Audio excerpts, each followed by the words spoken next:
I'm Dr. Joanna Wozniak-Brown, and I'm the Assistant Director of Resilience Planning at the Connecticut Institute for Resilience and Climate Adaptation.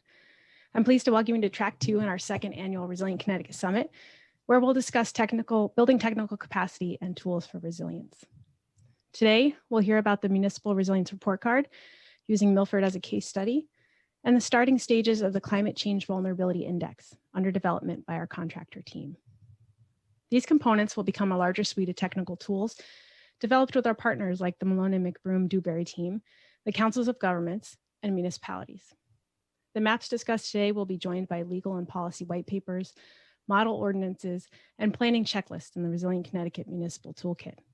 Your feedback throughout your emails, surveys, summits, and workshops guide our work, making sure that those tools address the challenges you face in your work.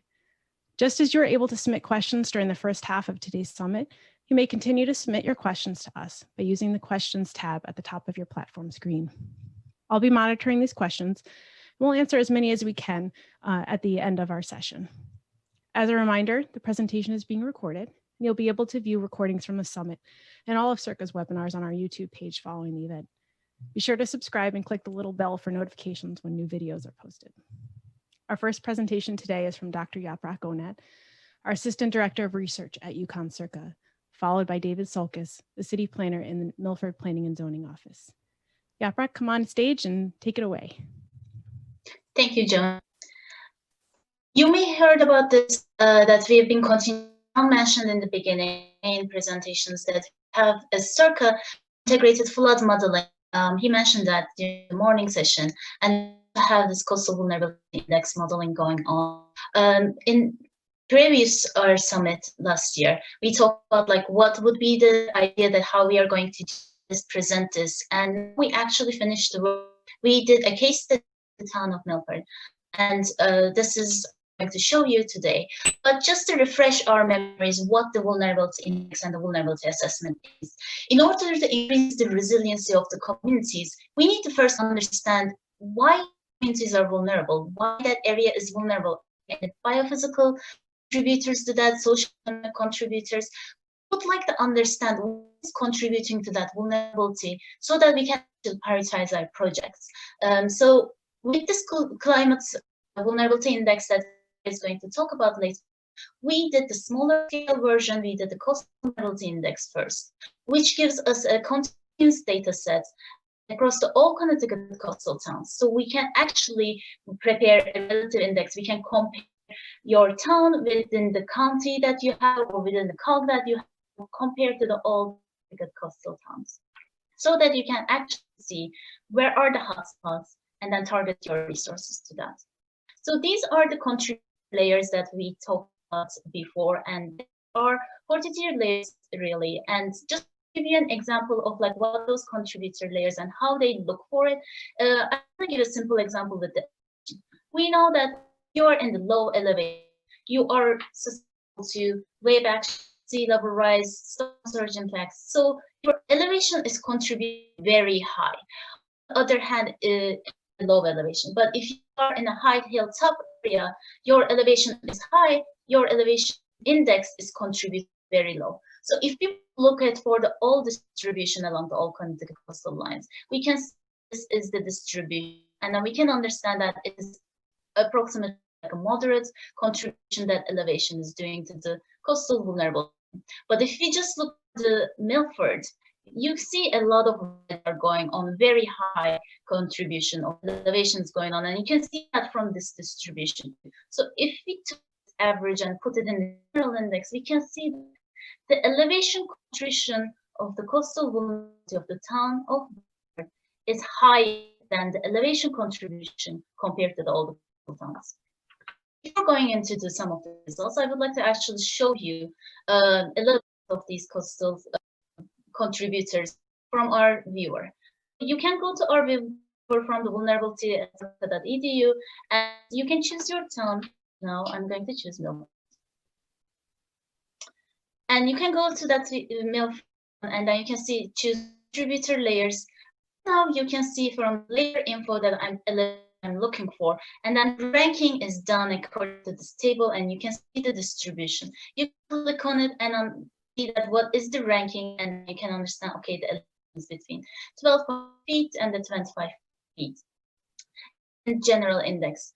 So this is an example of the elevation, but if you would like to look for the closeness of the shelters or other layers like surface protection, you'll be able to see that. I'm sorry to jump in. It's it's a little bit choppy on the internet, so maybe we might need to turn off the video while we're doing the presentation. Okay, so I'm gonna turn off my video. Sorry for interrupting. No problem. Thank you for saying that. So, like, if you would like to look for the erosion susceptible, you can see how it is ranked. What is the distribution? We have that for all the layers. I'm gonna go back to the presentation and say that okay, those are all contributing layers, and going to put them on top of each other. We actually do the assessment in two. One is the equal weight approach and the other one is the weighted approach, but we mostly look for sensitive and adaptive. So for the equal weight approach, we have all the layers or for selected layers, which I will mention in a bit. Weighted approach, we actually weight them equally, but if you would like to weight them indifferently, you'll be able to do that with giving weights to exposure sensitive adaptive capacity, which will allow you to tune in vulnerability map according to your perspective. So we have a report, and then showcase of this, you're going to see the Milford. The first thing in the report that you're going to understand, actually, pull out the report, a general information about the index, and then thing you're going to see that the Milford vulnerability is considered moderate. It has given an index, it is given an explanation, and it's considered moderately vulnerable. I'll be able to see that there are highly contributing, like very highly contributing layers, 11 of them, and 14 of them are highly contributing. There's this consistent color scheme. So when you see red, it means high, and when you see dark green, it means very low, and you'll be able to see contribution. Then you can come and look for this is a relative index like I mentioned before. So what it means is that you have your town index, but your town belongs to South Central Calc, so it's its own index.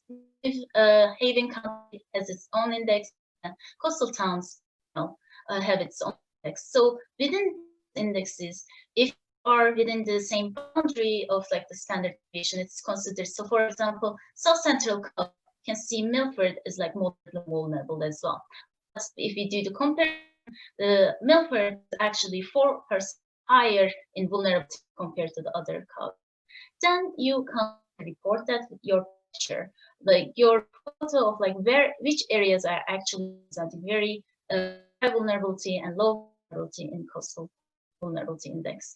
We look for the contributors. They're actually, like I mentioned, there are 11 and 14 very high to high contributors. But in this part, you'll be able to see that, okay, saltwater limit is actually contributing very high. It's in the index 5, and the railway elevation is contributing in the very high index, close to very high index, whereas you see single parents and surface aquifer is actually contributing moderately. You'll be able to see also the distribution along the whole boundary. In this case, like the orange, what I mean is the very, high contribution. So the first thing marks my eyes is like big orange bar. So I understand that the sea level rise is contributing highly. On the other hand, the second high bar, I can see that the elevation, it is marked in very high. So elevation is almost like 1,000, over 1,000 acre grids are affected by the very high elevation. And like I mentioned, 11 very high contributors, and moderate contributors in that area. So I will be also see that from those 11 contributors, are the very most important ones in very high contribution. I'll be able to see that the list of them they are averaging and which grids that they are reflecting. For example, low speed elevation. Know that it represents the elevation of the primary and secondary roads, so it's considered very low in that area. Then I will go to the focus points. I'm just gonna go here. So the focus points means that I want to understand what is going on in red and orange areas. So what is contributing to making those areas red and orange? So I identified 4 areas, but if you like to identify just little area, you can do that too. So the scale is up. Just to give an example, for example, the first area is the Woodmont area, where the index is given here, and it found that it is 18% higher vulnerable compared to the old boundary of the Milford. And the contributors for the vulnerability making this redness is population density, high population density, a low elevation, closeness of rivers, and there are a lot of buildings in that. I'd like to give a little bit poll to you now. So in case like we are considering what you see so far, coastal vulnerability index, how do you identify, how would you use this mapping and the methodology? Would you like to identify the contributors to that vulnerability, classify responses, rise, planning, management, and communicate with different agencies or engage with the public? You can enter your results with the Slido tab or you can use this QR code. I'm going to wait a little bit for your answers.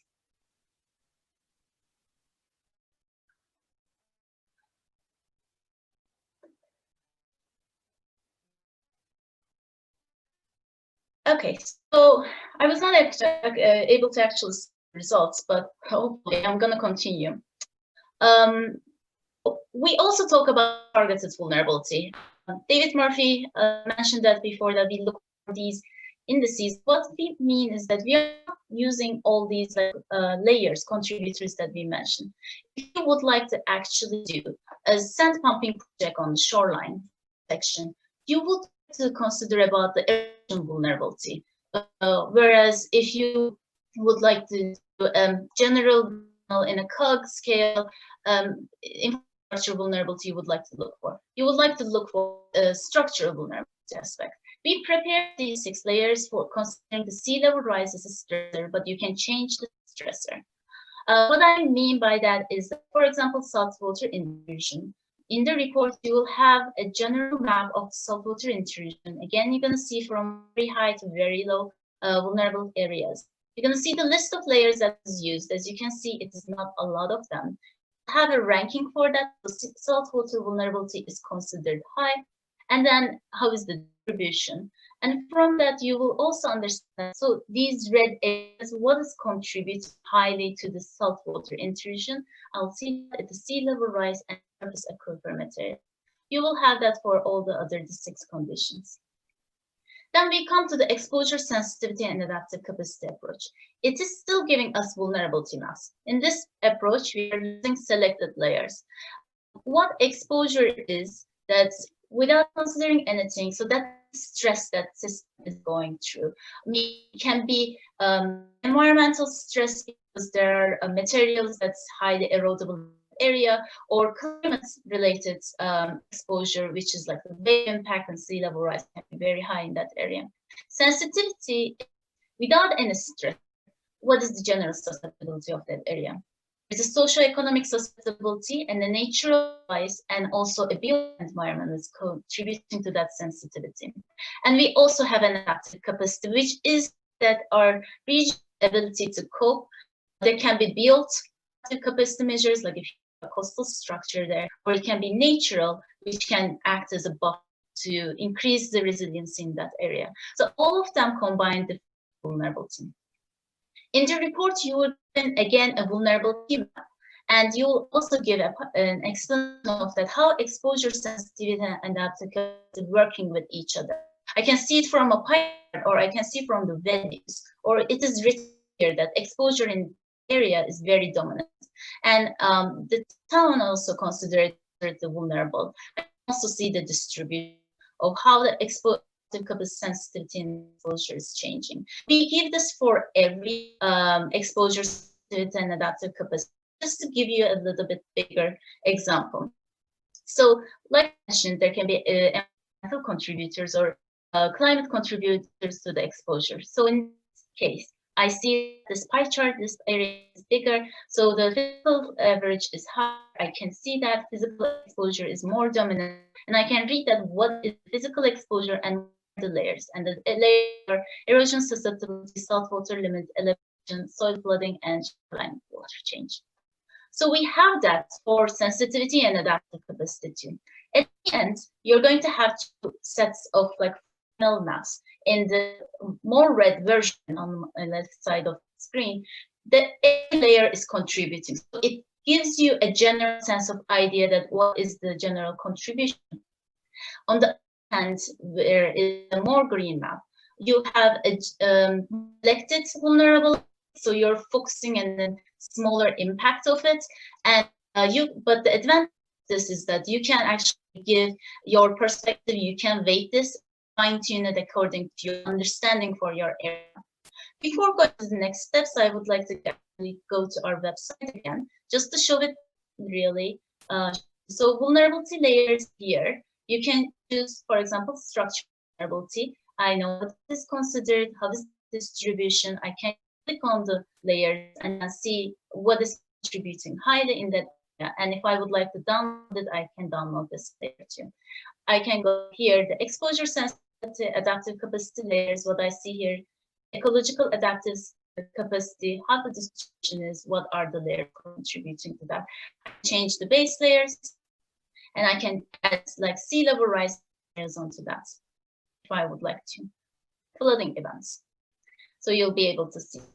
So I'm going to turn this off and also mention about the weighted concept. So you'll be able to see the weighted vulnerability too. I'm looking for the physical and climate exposure. So I'm going to increase transparency to 0 so you can see it much better. In climate exposure versus physical exposure, what would happen to the exposure if I increase the climate exposure versus if I decrease physical climate exposure? So you'll be able to see that. The tips that we have is that we are preparing this for every zone in the coastal Connecticut, and we are planning to do this overlaying with the zones of shared risk. And Victoria is going to mention Melnomic Broom's approach to expand this coastal vulnerability to much bigger idea for climate vulnerability. So if you prepare these reports, would you be actually interested in a bigger, because I compact every information right now, a training or on the vulnerability index reading? Oh, I'm so happy to hear that response. Great, that's wonderful. So now actually, great pleasure to introduce our next speaker, David Sulkis, who is the stipulator and executive secretary of the Planning and Zoning Board of the City of Milford. He's going to talk about the challenges that the Milford is facing or the towns are facing and the use of this vulnerability mapping in planning. David, the stage is yours. You can come. Thank you. Thank you, Yaprak. I was asked to participate in this because Milford is in the process of updating their plan of conservation development. And for those of you who aren't familiar with plans of conservations and developments, every municipality in Connecticut is required to update their plan every 10 years. So the timing of our update dovetailed rather well with the development of this particular set of tools. The challenge, there's several challenges in using these tools, as I'm coming to find out. One is actually understanding them, very detailed. And one of the things I have to be able to do is take this information and translate it in such a way that, you know, our citizen board can do something with it. You know, Milford is a coastal community. We're on Long Island Sound, on the corner of the Housatonic River and the Oyster River. So we have also the longest shoreline in the state of 17 miles. And the mapping that's done here, you know, is fabulous. The science behind it is perhaps difficult for people to understand, but that's going to be our challenge to get them to understand it.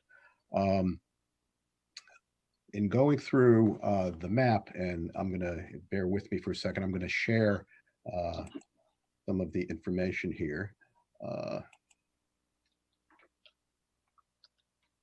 Well, hopefully you're able to see that.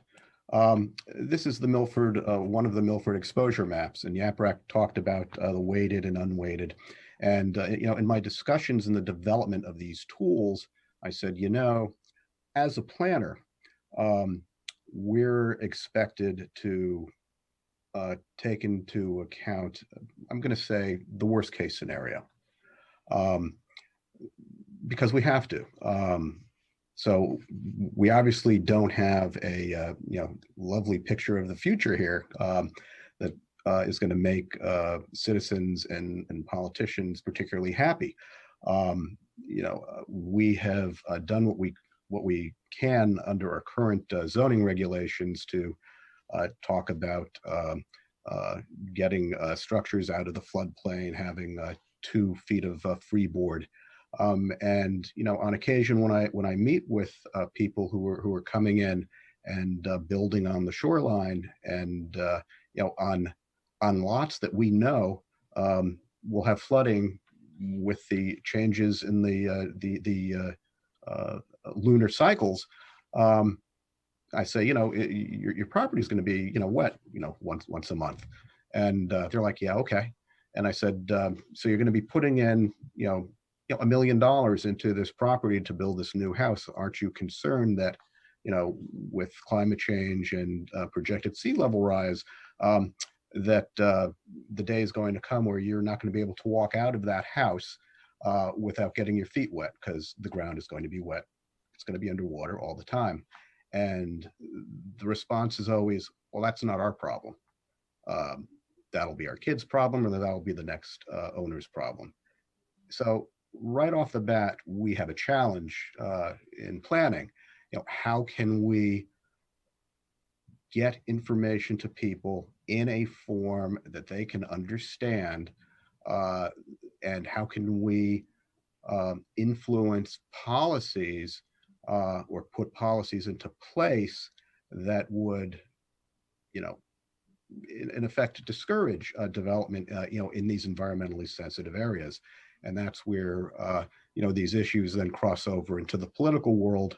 All I can do as a planner is pass on the information, and hopefully policies that are beyond either from the city of Milford or from the state or the federal government can trickle down to make people realize that these are very vulnerable areas.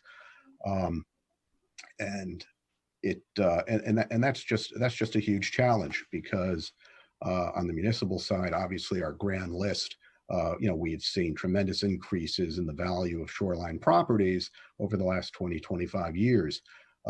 Why is that? Well, 20-25 years ago was the last time people had a memory of a really bad storm. Yeah, we had Superstorm Sandy and it gave people a taste, but it wasn't a hurricane.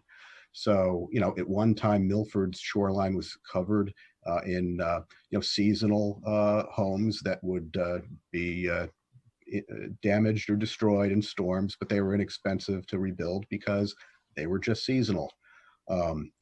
And it's very difficult to get people to realize that, it's actually a very dangerous environment to be in. But when it's sunny all the time, people don't seem to get it. On the bright side, in our last plan update, we were able to have a statement in there at that time, basically recommending that we should be planning for a retreat. I suppose now we have tools where, well, gee, can we do something else, something physical to protect the shoreline?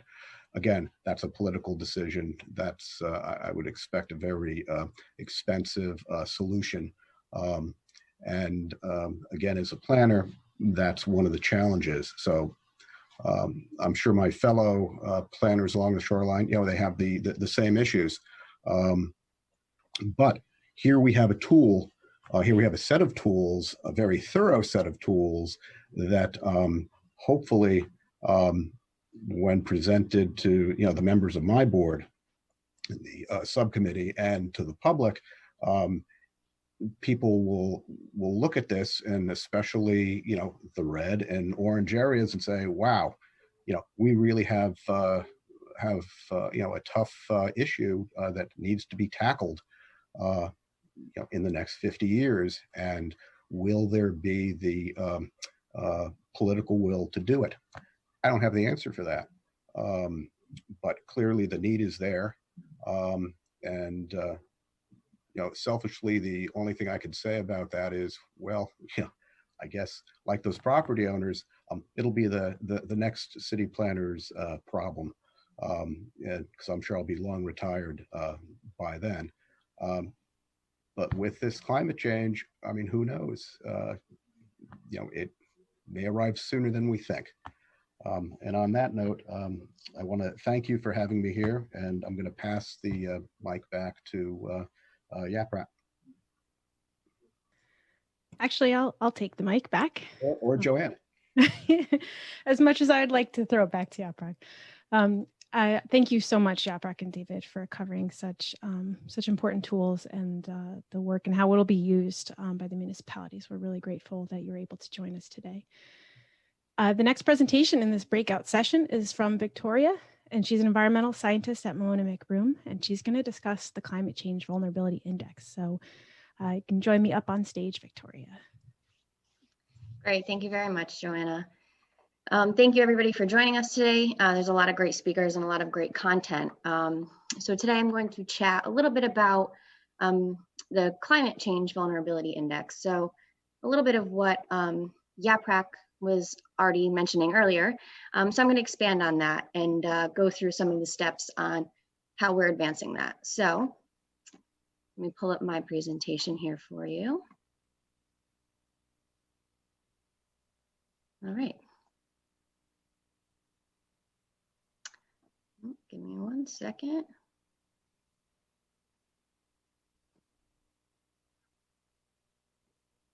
Okay. All right. So, technical difficulties. I promise the CCVI will be better. All right.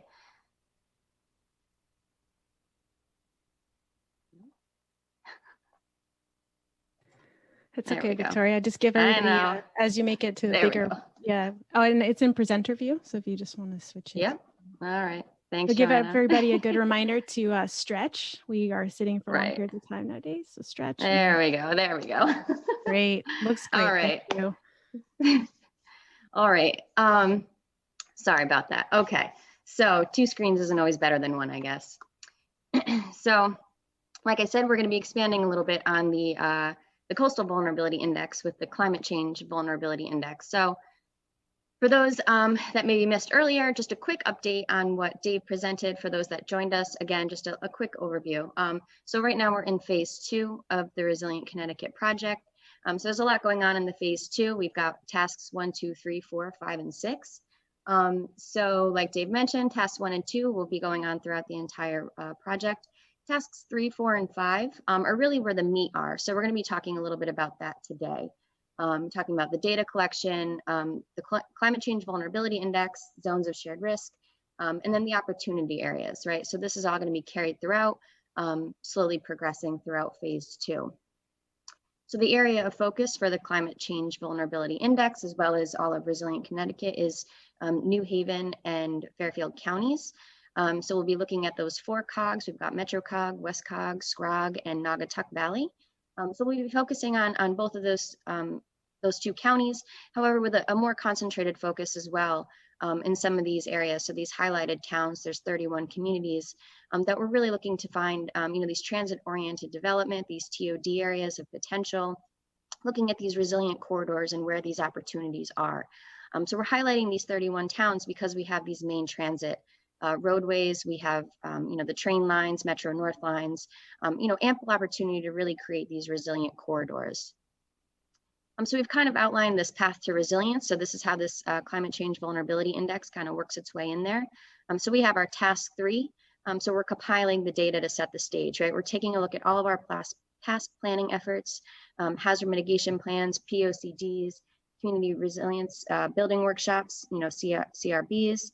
We're taking all of this information as well as, local knowledge, local stakeholder input, and and using this to incorporate into these technical analyses. So task 4 is identifying those challenges. So the CCVI, which I'll get into, as well as those zones of shared risk. So understanding where we need to address, these concerns and these vulnerabilities, and then identifying those opportunities. So task 5, which we won't talk about much today, that'll be farther down the road in those workshops coming up in the following months. So task 4 is really where I'll focus my efforts here. So there's 4 primary objectives under task 4. We've got developing those indicators to identify those risks and vulnerabilities, developing SVI maps for the 2 counties, so social vulnerability index maps, developing methodology to identify those zones of shared risk, and then developing the climate vulnerability index off of CIRCA CVI. So these 3 of the 4 is really kind of where we're going to be touching upon. These 3 are integrated into this climate change vulnerability index. So like Yaprock mentioned, right, she's got this great methodology for the coastal vulnerability index, extensive layering of all of her contributor layers to really highlight those zones that are, at risk of coastal stressors, right? So we're taking this and we're expanding upon it. We're including flooding, so coastal and riverine inland flooding. We're taking a look at heat stressors, those changes under climate change in relation to heat, and then wind, right? Wind is one of the biggest concerns throughout our state, as we've seen working with so many communities in hazard mitigation plans and just impacts from recent storms. Wind is a huge concern. So there's these 3 terms that keep kind of coming up throughout the duration of the coastal vulnerability index, as well as they'll continue throughout the climate change vulnerability index. So we have exposure and sensitivity and adaptive capacity. So taking a look at our really awesome clip art community here, we have all of this larger system going on. We have our built environments, we have our people, right? We have our social environments, we have our natural environments. So we really need to understand, first exposure, right? So it's not what is exposed, it's more of what is the exposure, right? What is the stress that this system, that our community is facing, right? So our clip art community here, that I'll keep calling it, right? What is its exposure, right? What is this degree that increased precipitation may play a role in this community? Will they see increased flooding? What will these changes be, and what will this degree of exposure be under climate change? And then we want to take a look at the sensitivity of that community. So to what degree is our built environment or our natural and all of our social environments, right? How are they going to respond to these changes? How are they going to respond to that exposure?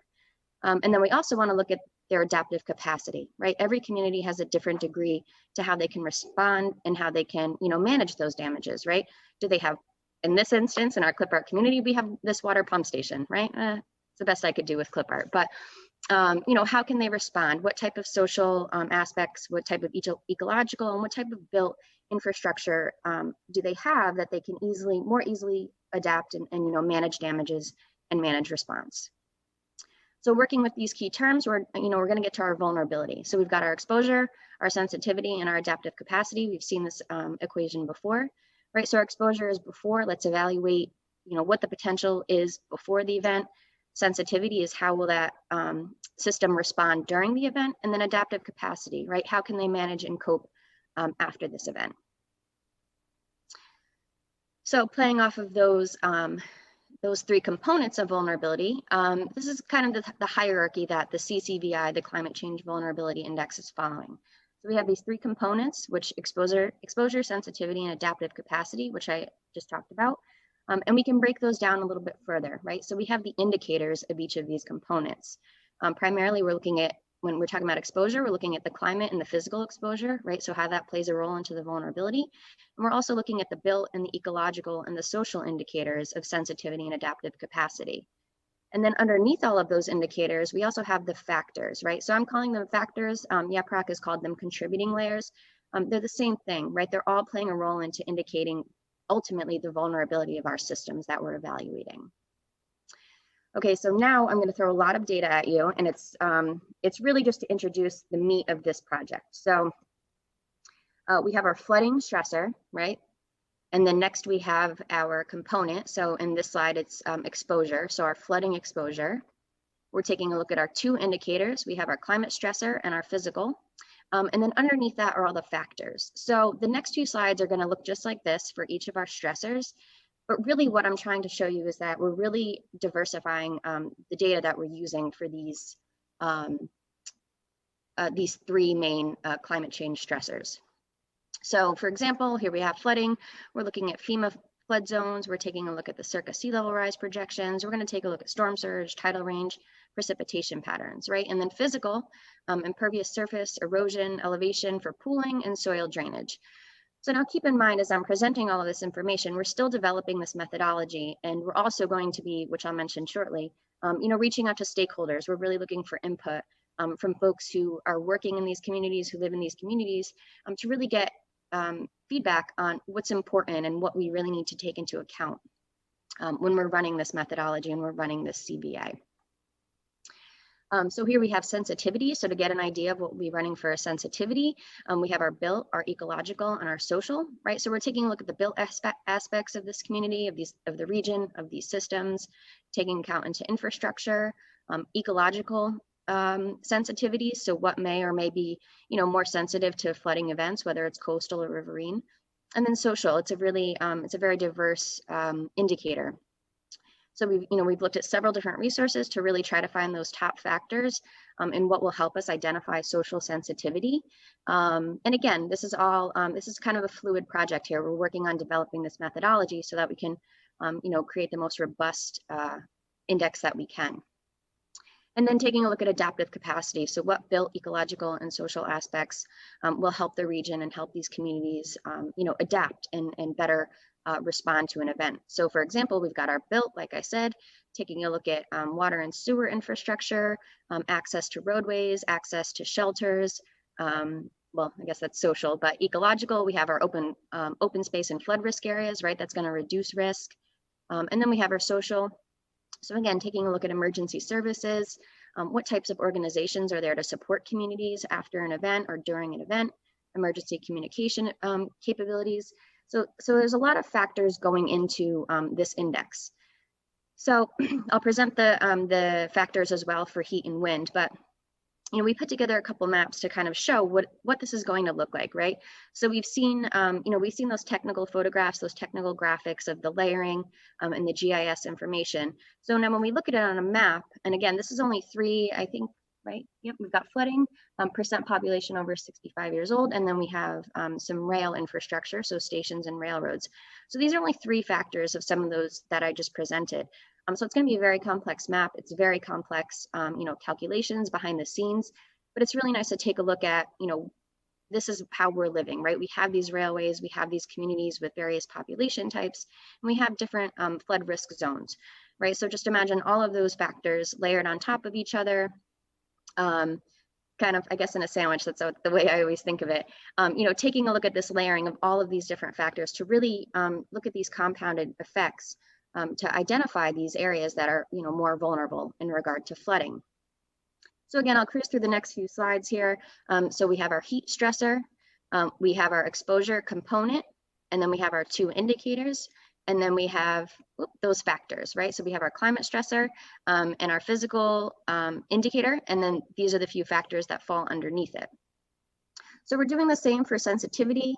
We're looking at the built, ecological, and social, including just about all of the same social factors as we did for flooding, right? Our communities aren't changing as much as, the built and the ecological systems are in regard to sensitivity and exposure.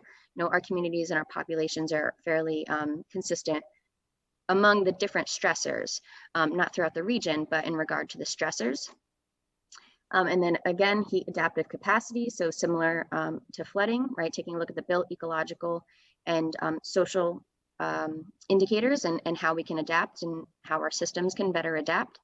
And so again, taking a look at this map, right? So here we have total housing units and impervious surfaces, as well as the shelter. So closer up of Danbury, a farther out map of more region-wide is a little more muddled when we're looking at impervious surfaces, since it is such a fine factor.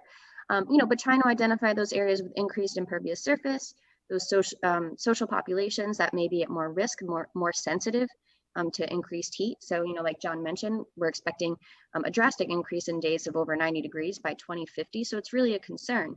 And ensuring that we have shelters, comfort stations, cooling stations nearby or at least, the capabilities and the infrastructure in place to assist these populations if there is, a few days of, increased heat over 90 degrees. And then so the last stressor that we're looking at is wind. So we have our wind exposure component. We have our two indicators and we have our factors. So looking at topography, looking at wind speeds, wind direction, taking a look at the physical land cover, taking a look again at the built ecological and social sensitivity. So taking a look at maybe our electric grid, taking a look at roadways and dead ends in a community. It's always a big concern with smaller communities is the issue of access or emergency access during a heavy windstorm. Taking a look at our ecological aspect, tree canopy, and again, all of those social factors are fairly similar as well to the past two. Taking a look at different populations throughout communities, throughout the region. And then the adaptive capacity. So taking a look at building codes and regulatory codes, taking a look at availability for shelters and air conditioning. And then again, those social aspects, right? What types of organizations and who's around to help support these communities to respond and recover from these efforts. So one more map, what is this gonna look like? So we're taking a look at right here, we've got the NOAA windstorm history as well as some land cover. So again, trying to relate past events to current regulations, to current infrastructural capacity and current society composition, and really trying to identify where it could be heavily impacted. Of course, wind is a tough one. The entire state always sees some damage when there's when there's a strong storm. We all lived it a few months ago through Isaias, and so of course wind isn't quite as easy to pinpoint as we would say a FEMA flood zone is. But there's a lot of information out there that we're hoping will, maybe identify some of these communities and some of these regions that are a little more vulnerable than others.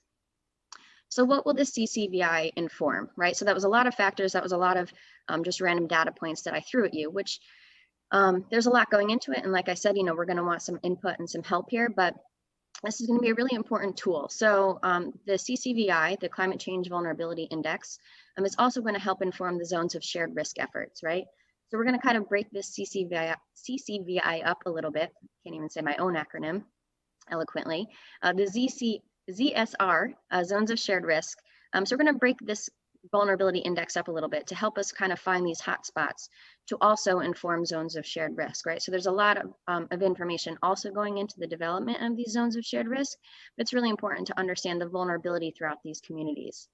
So the CCVI is also going to inform the adaptation scenarios and project areas. So at the end of phase 2, we'll be developing these project areas, these adaptation scenarios, which ultimately will roll over into phase 3, right? So hopefully implementing, some of these scenarios and some of these efforts. Outside of Resilient Connecticut, hopefully developing all of these tools, these technical tools will inform planning efforts, right? We just heard David talking about some of the difficulties in Milford. So hopefully by developing these tools and trying to make it potentially more relatable and maybe more understandable with, some great graphics and some great science, we can help inform planners, we can help inform regulations, and we can really start to kind of drive resilient efforts throughout the state. So just outside of, within New Haven and Fairfield counties, but hopefully to drive this outside of those two counties as well, ultimately leading to a statewide CCVI. Right, so this is the pilot project. We've got a lot of robust work going on in these two communities, but hopefully, this will lead to opportunities outside of this project. So again, like I said, there was a lot of information that I gave regarding the factors.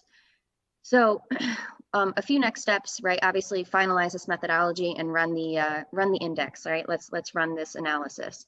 But it's really important that we get feedback from all of you. So, task 3, like I mentioned, we're going to be collecting information from all different types of planning efforts, so we can really bring all of these amazing efforts together and understand, the complexities of this region, and then also understand, these sensitivities and these small kind of, nuanced issues that, only maybe planners or emergency management directors know. Really try to find these small instances that a GIS map wouldn't be able to tell us.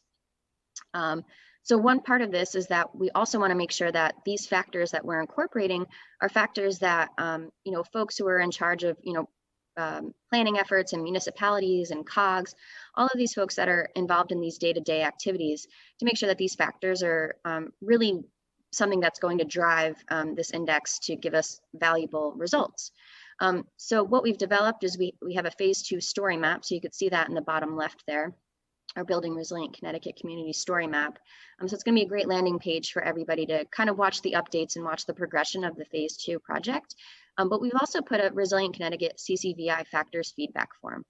So again, we've got numerous factors on there, but we really want to make sure that all these factors we're incorporating, that you all think they're important, right? So this is going to help shape this methodology. We're going to incorporate this feedback.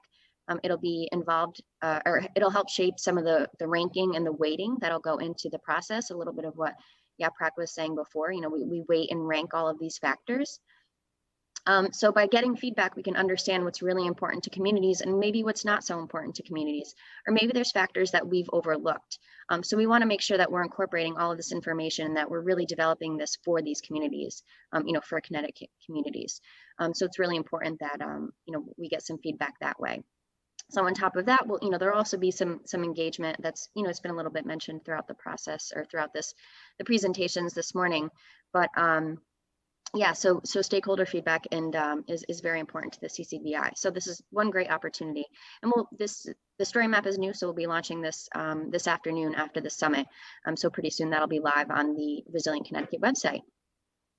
And that is all I have. So I look forward to any questions and discussion after. Joanna, I will turn it back to you. Thank you, Victoria. It always amazes me, all of the science and the communication strategies that our team is using to make sure that we're putting together all these technical things in a digestible format so we can actually use them.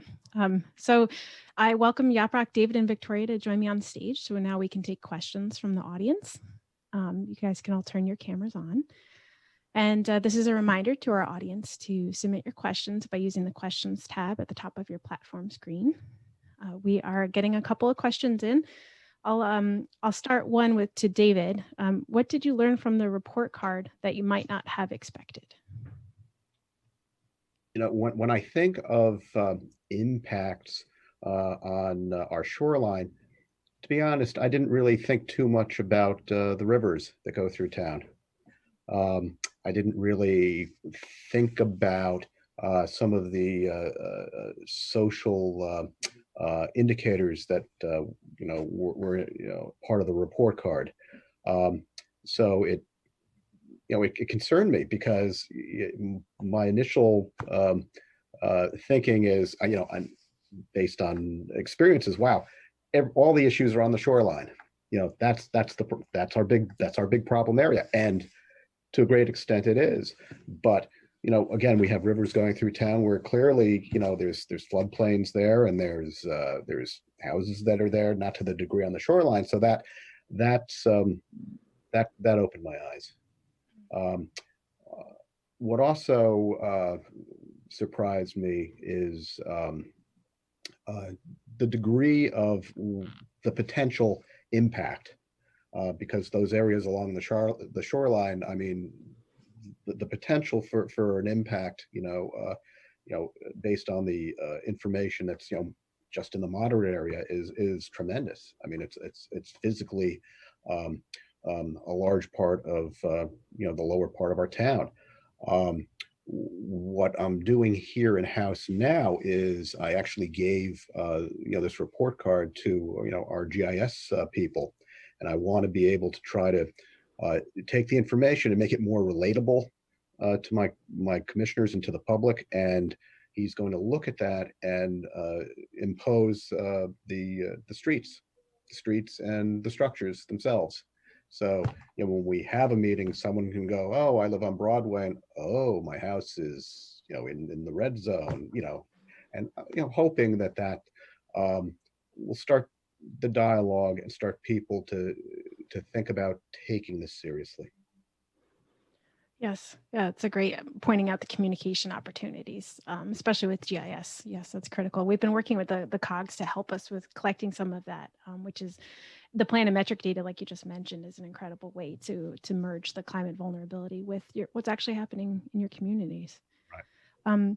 We had an earlier question that asked if heat vulnerability is included in the tool. And Yaprak, do you want to just explain how heat will be incorporated into the scorecard later? So our aim is to prepare a package for the towns and then give them every kind of a technical information, more translated in a more science communication way. So the report that I showed you, it was just for the coastal vulnerability index, but like I mentioned, we have flood work is going on, which has the maps in it. We have also heat study, which is all the capacity building research that John mentioned in this morning is going on. It's going to be transferred. The heat vulnerability index is going to be a separate part. We have the capacity building research going on to identify the heat vulnerability pockets, heat islands in there, and then it's going to prepare the exposure sensitivity adaptive capacity format. And I'm gonna roll the ball to Victoria here because her team is going to include that heat vulnerability index. That's going to be a separate part of product too. And then all of that considered, like the flood vulnerability index, heat vulnerability index, wind vulnerability index, they're going to be all separate and they're going to be all combined to give you a general climate change index. So they are coming, they're still happening, and we are considering that. Right, yeah, Prague, thanks. Well, yeah, just like you said, we'll be looking at flooding, so riverine and coastline. We'll be looking at heat index, and then we'll be looking at wind. So yeah, heat will be its own. We're going to be taking kind of a more in-depth look at, what's going on in the region and in each community, especially by way of impervious surfaces, looking at reflectivity, tree canopy, vegetation. So all of those factors that, play a role in increased urban heat island effect, but also all of those factors that, they're adaptive. So what can help reduce, right? So that way we can find those opportunities, for potentially increasing adaptive capacity in regions. Where could we use more vegetation or potentially regulations and, maybe reductions in impervious surfaces and in some urbanized areas. So yeah, we're definitely incorporating it and including it because it is a concern, especially in the urbanized areas. So, and then of course it'll get factored into the overall climate change, score or vulnerability index. So hopefully that answers your question. And heat is so critical too. And as Professor Barry Hill mentioned earlier, that heat is one of the major illustrations of climate injustice and the disparities of how people will experience climate change. So that's why it's such an important stressor that we're incorporating into our work, for sure. So following on the heat line of inquiry here, somebody says that recent research out of Harvard GSD and School of Public Health indicate that building specific variables outweigh location, surface, density, region, et cetera, factors for heat risk to building occupants. What opportunities are there to combine the heat study with building specific information databases like the year built DHCD regulated property conditions index database? I'm not familiar with that, but I'm guessing the building materials that are used, the age of the building, those types of structural components. If you want to take that one, Yaprak. I think Victoria should take that one, and we are also, because like she's preparing the bigger version of the heat vulnerability index, but yes, they are the factors that we are thinking about it, because identifying the heat islands, we are not only just considering like what is around that area. Is it a highly industrial area that's going to affect all, versus it is an open space where there are more green areas like parks in there that's going to affect. And also the contribution that you mentioned about like how the building is, what is the in temperature felt in those building characteristics. That's what Victoria and her team is going to look for it. We also continue to study that, not only just looking for the building, but also what the people are feeling as a temperature, because the temperature study that mostly measured and used reported are for the satellite, which means that from the satellite you see the rooftops, like how much the heat that they can emit or that land is emitting, that can be different with like how we are feeling in the street temperature. So that's also what we are going to do. But for the building codes, Victoria, would you like to add like the factors? Yeah, so we're working right now on kind of trying to track down usable information. So I think that's always one of the the constraints when we're working with GIS is not everything is in kind of GIS user friendly format. So we're really working right now to try to dig out what we can find. We have found certain data points where we have the average age of structure, but it's hard. It's on certain scales where we would like it to be on a smaller, a more finer scale, but we can't always get it as fine as we'd like. But those sound like great resources that were mentioned. But yeah, we will be, we'll be factoring that in as much as we possibly can. Regulations and building standards. I know I mentioned it for wind. I don't know if I had it on the screen for heat, but that's a great point. Is trying to factor all of that in. We want to look at air conditioning availability and things like that. All of those types of factors as well. So.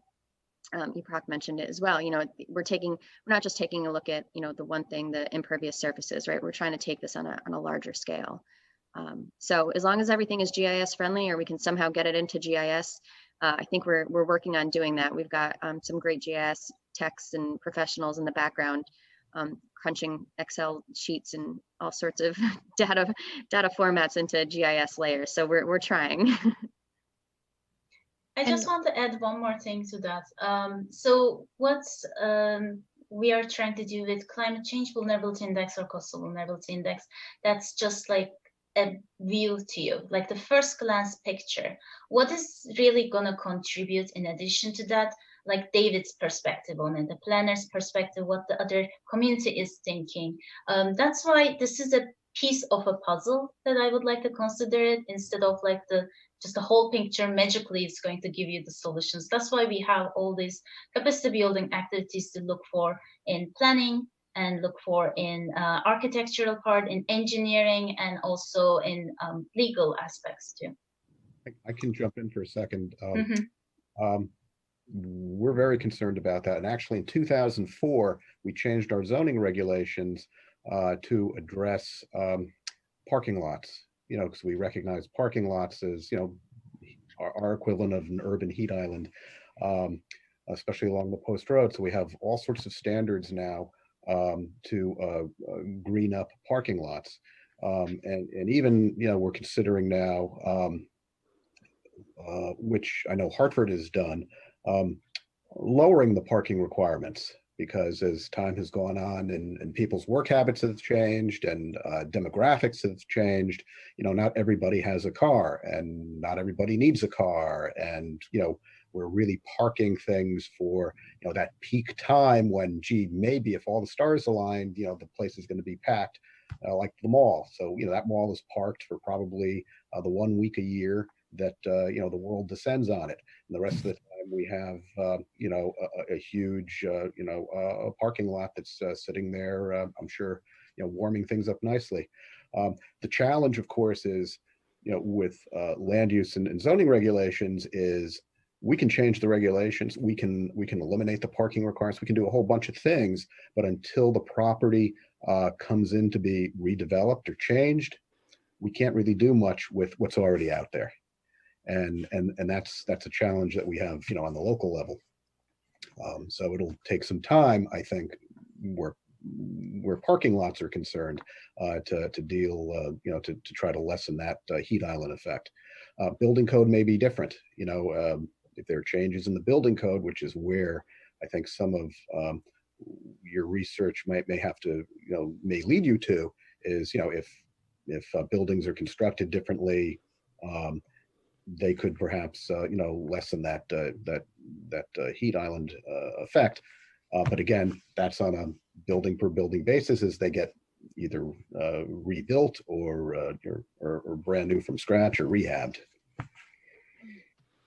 Yeah, that was really great comments.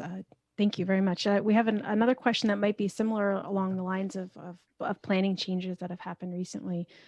One question says that with climate change, we know there are the possibility for more pandemics. Have you considered what we can learn from COVID-19 that could be incorporated into these tools or future evolutions of it? Can these tools help us with our responses to a more compounded events in the future?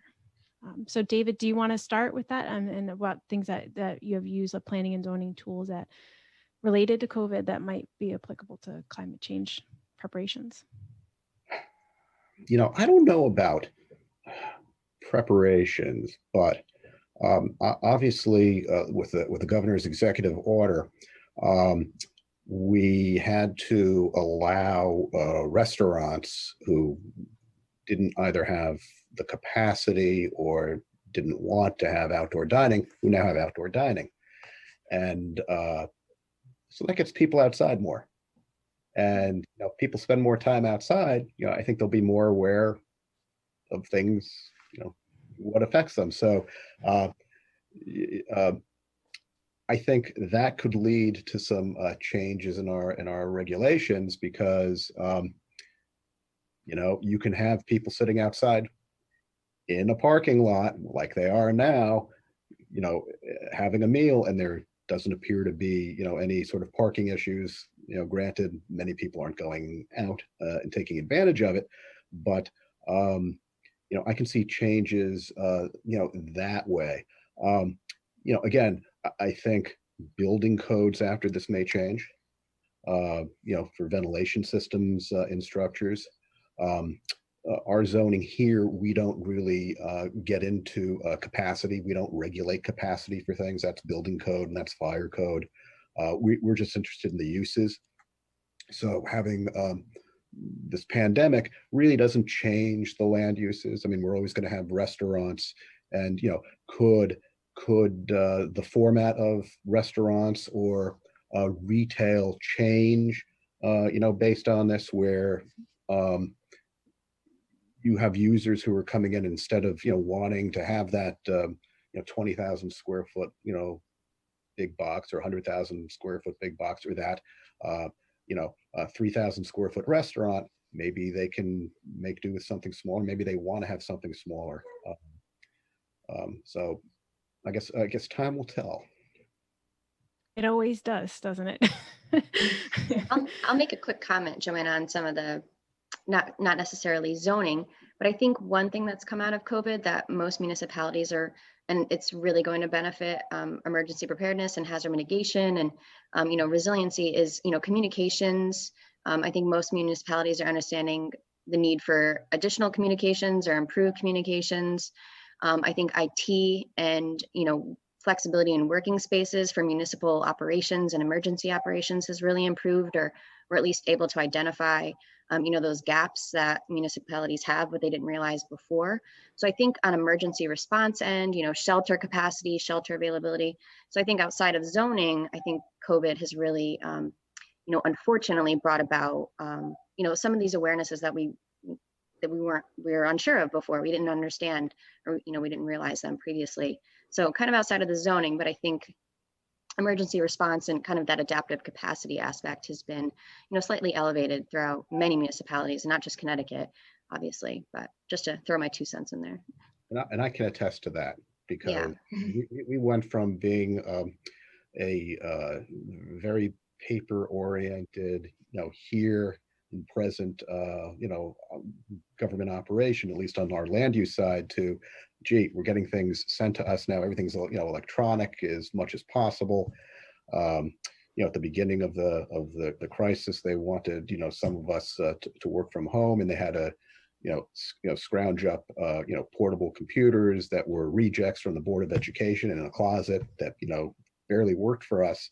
But since then, we've gotten new technology. So if the pandemic continues, or some other emergency occurs, there are those of us who can now work as well off-site as on-site, and that's a big change.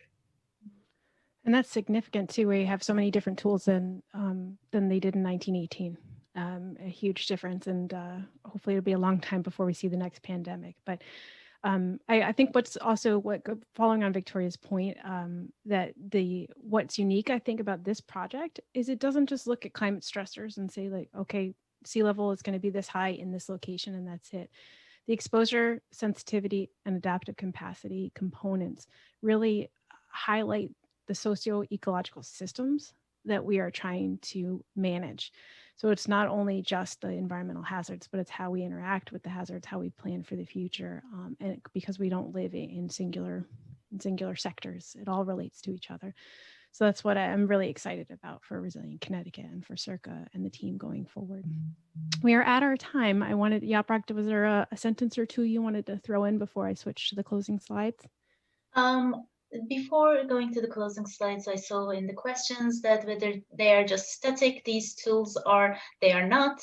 So the GIS layers are available. One of the advantage of like we are providing you both the contributors and then the final results, like the vulnerability layers, is that you'll be able to actually do that yourself if you want to. Like if you would like to just look for the stressor as flooding and then combine the layers that you want to do and then present it in a map, then you'll be able to do that. And it's available on our website, so you can reach to that. And that's the only thing that I would like to add. That was perfect. Thank you very much. All right, Yaprak, David, and Victoria, thank you so much. I'll invite you to leave the stage, and we appreciate your contributions. Thank you. I will share my other screen. So our 2020 summit may be wrapping up for the day, but there are several follow-up pieces that I hope you'll explore in the coming months. Be sure to check out the tools in the survey mentioned today and send us feedback and questions as they come up. As I mentioned at the beginning of the session, we'll be refining the technical tools and developing training as we look forward to phase 3. Phase 3 will focus on resilience opportunities to solve the vulnerability issues we've discussed here today. Please join us in our workshops and webinars. Your feedback is critical to our success. Events will be announced through social media, our partner organizations, and in our Resilience Roundup. Many thanks to our partners and attendees for making this a successful event, and we send you our very best wishes for good health. And we look forward to seeing you at our next event.